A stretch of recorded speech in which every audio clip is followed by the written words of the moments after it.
আপনারা জানেন শেখ আব্দুল মোহসেন আব্বাদ নাম শুনেছেন, মদিনার যিনি রাইহানাতুল মদিনা বলে, মদিনার সুগন্ধে আল্লাহ তাআলা জীবিত রাখুন, শতাবর্ষীয় মানুষ আল্লাহ জীবিত রাখুন। এবং তিনি হচ্ছেন বলতে পারেন তিনি রেকর্ড, মানে বলতে পারেন তিনি অনেক বছরের বহু বহু শাসকের তিনি সাথে সময় ছিলেন, এজন্য প্রত্যেকের জিনিস তিনি জানেন কে কি করে। আমি একদিন তার বাসায় ছিলাম, ফিলিস্তিন থেকে কিছু ভাইরা আসছে, ইয়াং জেনারেশন আসছে ফিলিস্তিন থেকে।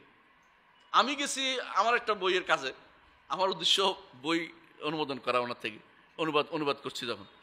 তো আমি সুযোগ পেয়ে বসে গেলাম, দেখ কী কয় শেখে, একটা সুযোগ পাইলাম। তো রাস্তা করানোর পরে তিনি বললেন, ফিলিস্তিনরা বললেন আমাদেরকে ওসিয়ত করেন, তোমাদেরকে ওসিয়ত করছি আইলমদ্দিন নিয়ে থাকো, বলে আমাদের উপর আক্রমণ হয়, যেখানে আক্রমণ সেখানে চলে যাবে। মানে তিনি কোনোভাবেই অনুমোদন করলেন না তোমরা হানাহানিতে লিপ্ত হয়ে যাবি, অনুমোদন করেন নাই। আমি সাক্ষী, এবং এই মসজিদে বসে আপনাদের কাছে বলছি, মিথ্যা কথা বলছি না, আমি সাক্ষ্য ওখানে ছিলাম। তিনি বলতেছেন তাদের কাছে, শেখ আব্দুর রাজাক আব্বাদও ছিলেন, তার ছেলেও উপস্থিত ছিলেন, বলতেছেন তোমাদের কাছে অনুরোধ থাকলো তোমরা এলমে দ্বীন চর্চা করো, এলমে দ্বীন চর্চা করো। এইটা যে কি লাভ আপনি বুঝতে পারবেন পরবর্তীতে।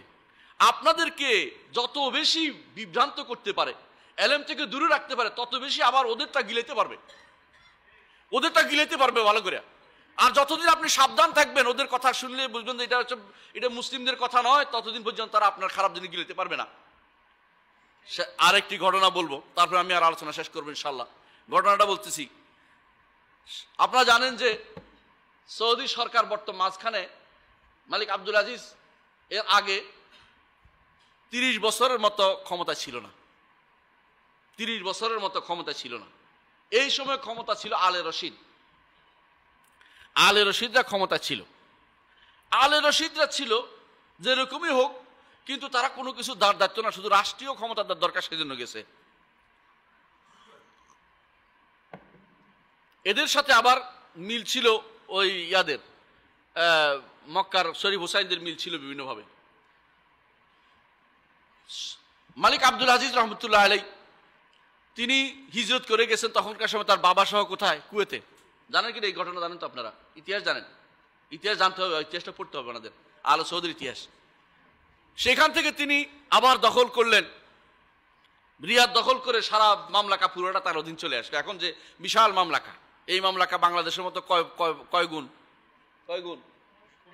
13 গুণ। বুঝছেন তো কত বড় এই রাষ্ট্র মালিক আব্দুল আজিজ রহমতুল্লাহ আলাইহি প্রতিষ্ঠা করেছেন। তিনি তখন এসে বলছেন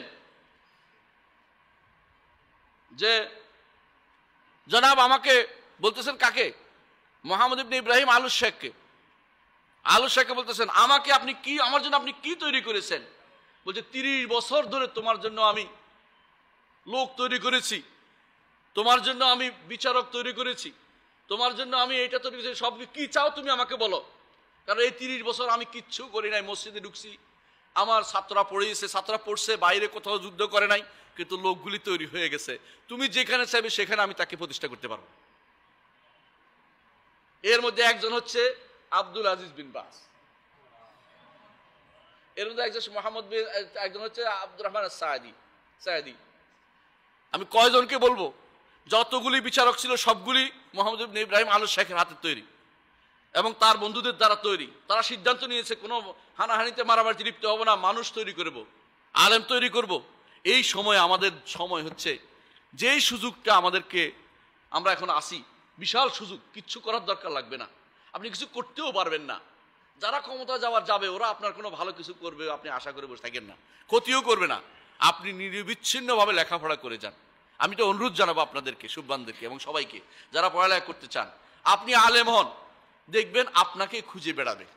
আর যদি আপনি ওদের পিছু দৌড়ান, ও সারা জীবন ওদের পিছুই, ওদের খুশিয়া বোরদার নাউযুবিল্লাহ, মানে খারাপ কিছু নিয়ে হাঁটবেন, ভালো কিছু আপনি তাদের পাবেন না। সবসময় তাদের লাঠি বহন করবেন, বুঝছেন তো, জুতা বহন করবেন, কোনো ভালো কিছু করতে পারবেন না, এদের পিছু দৌড়াবেন। আর যদি আপনি আল্লাহর পথে চলেন, আল্লাহ আপনাকে সম্মানিত করবে, কোনো সন্দেহ নেই। সুতরাং আমরা আবার বলবো, এই সময় আমরা ফিলিস্তিনিদের এই যুদ্ধটা এই কয়দিন লাগছে তা না, এর আগেও আর কয়বার লাগছে। প্রতিবারেই তারা অনেক ফিলিস্তিনি ভাইদেরকে হত্যা করে, শহীদ করে দেয়। আমাদের দুঃখ লাগে, কষ্ট লাগে, কিন্তু আমরা কিছুই করতে পারি না। আমরা দোয়া তো অবশ্যই করতে পারি না? আর অবশ্যই তাদের জন্য দোয়া করব। ভুল ত্রুটি মিলেই মানুষ, তাদের ভুল থাকতেও পারে, সেটাকে আমরা বড় করে তুলব না। কিন্তু ভুল হইলে বললেই কাউকে ইহুদি নাসারা বানাই দিব না। কারণ ভুল হয়েছে বলাটা এটা কি জন্য, সামনে যেন দ্বিতীয়বার ভুল না হয়। একটা মানুষকে ভুল করার বিষয়টা বলাটা এই নয় যে তাকে আমরা ঘৃণা করতেছি, কখনো নয়। কারণ মুসলিম কোনো মুসলিমকে ঘৃণা করতে পারে না, ইহুদিকে ঘৃণা করতে হবে, এটাই নিয়ম। কিন্তু মুসলিমকে ঘৃণা করতে পারে না, তার ভুল সহ সে আমার একটা কি পাবে, সে আমার একটা মহব্বতের অধিকারী হবে। সুতরাং ভাই আবার বলছি, সর্বশেষ কথা এটাই যে মুসলিমদের অবশ্যই ভালোবাসা থাকতে হবে, তাকে রাস্তায় ফেলে দিতে পারবেন না।